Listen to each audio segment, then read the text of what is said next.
Hi, and welcome back to my Christian content YouTube channel. I'm going to tackle a subject today which is quite challenging, and that's dealing with the devil. Now, many people, even some Christians, doubt that the devil exists.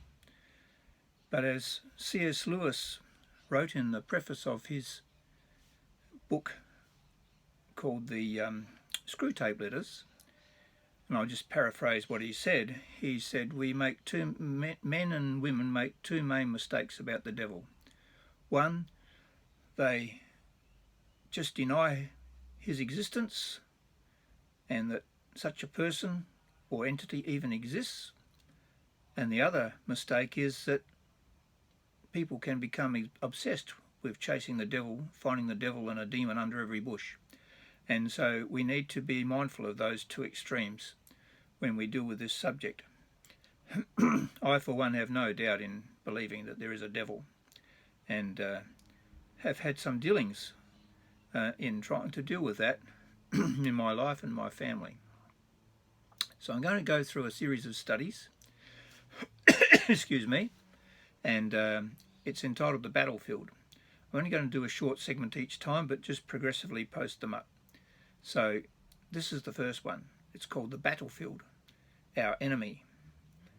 And some scriptures for us to read, and you can look these up. I've already mentioned before how you can get into the Bible Gateway on the internet and look up any passage in any version of the Bible. So scriptures to have a look at, first of all, are Ephesians 6:10-12 from the Living Bible, and 2 Corinthians chapter 2, verse 11. So, we will start. The battlefield we fight on. I know that's a dramatic term, but life is really a battlefield in this world. There's a spiritual battle being waged on all fronts. The battlefield we fight on, and this is from Ephesians 6:12 from the Living Bible, which we just quoted. For we are not fighting against people made of flesh and blood, but against persons without bodies, the evil rulers of the unseen world, those mighty satanic beings and great evil princes of darkness who rule this world, and against huge numbers of wicked spirits in the spirit world. The first thing we need to draw our attention to is know our enemy, recognize the foe we are fighting. Number one, we are not fighting against human beings. Is not this the biggest mistake we make over and over? The devil selects your Christian home for treatment. He will destroy it. He will disrupt it if he can. How does he do it? Through someone in the family sometimes, a child, a teenager, a partner. We begin to react. Here's the key. We begin to react in the wrong way. We blame. We criticize. We find fault. We accuse. We judge. We fight. We argue. We row. Who is at the bottom of all this? The devil. And we make the mistake of setting about fighting, correcting, and changing human beings. We are dealing with the wrong people. We're going to talk about how a church begins to threaten the devil's kingdom. The church begins to pray, to evangelize, to shake off its nominal apathy, become spiritually vibrant. The devil will counter this movement of the Spirit of God in that congregation. So how does he do it? Sometimes he strikes through illness. Sometimes he encourages the leaders of the church to get too busy, carrying excessive loads of responsibilities they don't spread around, they don't delegate. Sometimes he persuades the Christians of that congregation to hang on to the good that they are doing, which keeps them from the best God has for them. The good becomes the enemy of the best God wants for them. Sometimes the devil gets important members who can give leadership more involved with the things outside their church than inside. He persuades them they can serve God better that way.